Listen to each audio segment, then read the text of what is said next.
बिस्मिल्लाहिर्रहमानिर्रहीम। अस्सलाम वालेकुम नाज़रीन, आज की वीडियो में हम बात करेंगे जो तहरीक लबैक पाकिस्तान का राशन जा रहा था, तो जरदारी जिस तरह से काम करते हैं और उसके चमचे कड़चे, तो उन्होंने वही काम किया और उसको लूटने के लिए इकट्ठे हो गए और हमला कर दिया। नाज़रीन, जब हमला होता है तो तहरीक लबैक पाकिस्तान के जो लोग हैं वो उनको गिरफ्तार कर लेते हैं, उनको पकड़ लेते हैं और उनको समझाते भी हैं। एक तरफ से आप देखें नाज़रीन कि लोग परेशान हैं, उनके पास कुछ नहीं है, और जो लोग मदद करने के लिए जाते हैं, कुछ लेकर जाते हैं, तो आगे से जो हुंडे खड़े होते हैं वो फिलफोर अटैक करते हैं, यानी गैंग बनाकर। मैंने पहले दिन से यही कहा था कि जब राशन देने जाएं तो इस चीज़ का ख़ास ख्याल रखें कि कहीं से ये गैंग जो है लूटने वाली ये लूट ना ले। और ऐसा ही हुआ कि वो लोग आए और आकर तहरीक लबैक पाकिस्तान के जैसे पहले वो काफिले लूट रहे थे जो जाते थे, क्योंकि पहले तो लोगों को पता नहीं था कि आगे ये काम होगा हमारे साथ, लेकिन इसके बाद तो लोगों को पता चल गया कि ये काम अब वहां पर हो रहा है। तो उन्होंने अपनी पूरी प्लानिंग की और उस प्लान के तहत वहां पर गए और उन्होंने अपने साथ एक नफरी ली हुई थी नौजवानों की। तो जब वो आते हैं और आकर उसको लूटने की कोशिश करते हैं, क्योंकि एक जहां पर एक ट्रक था वहां पर ये नौजवान थे, तो इन नौजवानों ने फिल फौर उनको नीचे उतर कर घेरा कर लिया। और उसके बाद उनके पास आप ये देखें कि डंडे भी थे, लाठियां भी थी, इतनी यानी वो संभले हुए थे कि ताकि अगर फाइट भी हो जाती है तो आगे वाले के साथ मुकाबला किया जा सके। तो इसके लिए उन्होंने डंडे और इसके बाद लाठियां सोटे सब कुछ उन्होंने रखे हुए थे। तो वो आते हैं और आकर अटैक करना शुरू कर देते हैं कि हमें फिल फौर ये राशन हमारे हवाले कर दें। लेकिन जब ये नौजवान बाहर निकलते हैं तो इनकी तादाद ज्यादा हो जाती है, उनकी तादाद कम हो जाती है। और उसके बाद जिस तरह से नौजवानों का जज्बे, क्योंकि तादाद आपकी ज्यादा भी हो लेकिन आप इस वक्त उनके ही अहाते में थे, उनके एरिया में थे, थोड़ा सा इंसान को यानी थोड़ा सा खौफ होता है, प्रेशर होता है कि यहाँ पर क्योंकि अननोन इलाके, हम तो जानते भी नहीं है कि लोग कैसे हैं, यहाँ का माहौल कैसा है, इंतजामिया कैसी है। लेकिन तहरीक लबैक पाकिस्तान के नौजवानों ने मिसाल कायम कर दी, वो डट गए और सामने से जो वो लाठी बरसा रहे थे उनकी लाठियां भी पकड़ ली और ऐसा घिराव किया कि उन्होंने देखा कि अब हमारा बचना मुश्किल हो गया, अब एक ही तरीका है कि यहाँ से भागा जाए और जान छुड़ाई जाए। तो उन्होंने भागना शुरू कर दिया वहां से, लेकिन तहरीक लबैक पाकिस्तान के लोगों ने घेरा दे दिया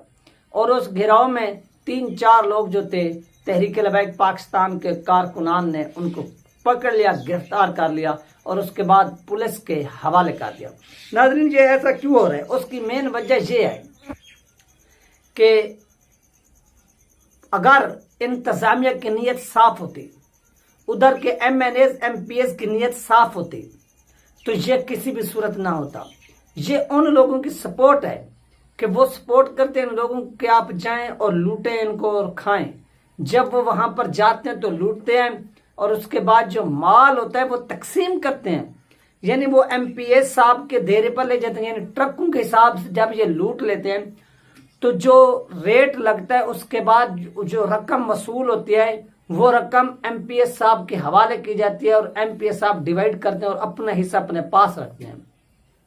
यानी जो लोग गिरफ्तार हो जाते हैं फिर उनकी रिहाई का बंदोबस्त भी MPS साहब के खाते में होता है और MPS साहब उनको रिहा भी करते हैं। ये प्लानिंग है नाज़रीन। एक तरफ से मुल्क में इस वक्त अल्लाह की तरफ से एक अजाब नाज़िल हुआ है जो इस कौम के करतूत हैं, दूसरा इस कौम के करतूत देखें कि एक क़यामत आई हुई है, उस क़यामत को अपने आंखों से देखकर, इंसानों को अपने आंखों से देखकर जो वहां पर शहीद हुए, जानवरों को अपनी आंखों से देखकर जो वहां पर जहां भाग हुए, इनका सब कुछ गंदम खाने पीने की चीजें सब कुछ बह गई। ये तमाम चीजें उन्होंने आंखों से देखें, लेकिन आंखों से देखने के बावजूद भी उन लोगों ने बजाय खौफ खाने के बल के और बहादुरी पकड़ी और इस बहादुरी के नतीजे में फिर जो कुछ हुआ वो आपके सामने नाज़रीन कि उन लोगों को फिर पकड़ा गया, रोका गया। ये किसने रोका? इंतजामिया ने नहीं रोका, बल्कि ये उन लोगों ने रोका जो लोग वहां पर सामान लेकर गए और अपने सामान की खुद हिफाजत की। یہ فرض تو گورنمنٹ کا بنتا ہے کہ جب یہ راشن جا رہا ہو تو اس کو سیکورٹی دی جائے تاکہ راستے میں کوئی ڈکیٹ نہ پڑ جائیں، جس طرح سے وہ وہاں پر افراتفری پھیلا رہے ہیں۔ وہ لوگ ناظرین پہنچے ہوئے ہیں جن کے گھر بار سب کچھ محفوظ ہے، صرف اور صرف وہ وہاں پر لوٹ مار کا بازار گرم کیے ہوئے ہیں کہ اس کو لوٹ کر آگے پھر مارکیٹ وغیرہ میں سیل کرنا ہے اور وہاں سے پیسہ بنا کر پھر اپنے لیے استعمال کرنا ہے۔ یہ وہاں پر اس وقت کام ہو رہا ہے۔ دوسری طرف آپ دیکھیں کہ غیر ملک سے بھی جو پاکستانی ہیں وہ دل کھول کر اپنے بہن بھائیوں کی خدمت کر رہے ہیں، اور یہاں پر پاکستان میں آپ نظر دوڑائیں تو یہاں پر بھی وہ پاکستانی ہیں جو اپنے گھر کا سامان بھی اپنے بہن بھائیوں کی خدمت میں پیش کر رہے ہیں کہ اس وقت ان کے اوپر مصیبت ہے اور یہ مصیبت انشاءاللہ ختم ہو جائے گی، اور اپنا جو حصہ ہے ہم اس میں ملا رہے ہیں اور وہ بھرپور خدمت کریں۔ اور دوسرا وہ پاکستانی بھی ہیں جن کا سب کچھ بھی محفوظ ہے، لیکن جو حقدار ہیں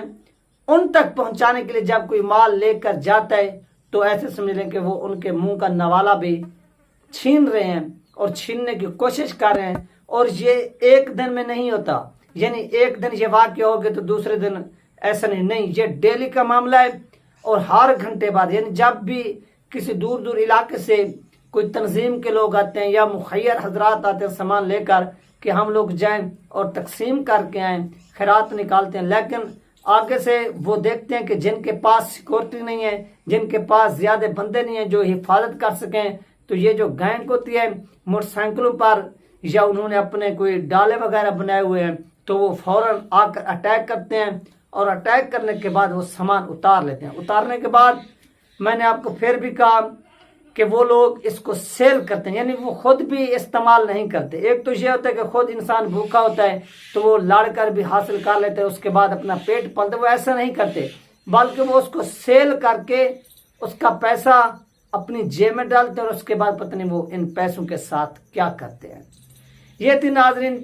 اہم ترین خبر جو آپ کے ساتھ شیئر کی گئی ہے۔ اس حوالے سے جیسے ہی مزید اپڈیٹ ملے گی وہ بھی آپ لوگوں کے ساتھ شیئر کر دی جائے گی۔ اپنا خیال رکھیے گا اور مجھے دعا میں یاد رکھیے گا۔ اللہ حافظ۔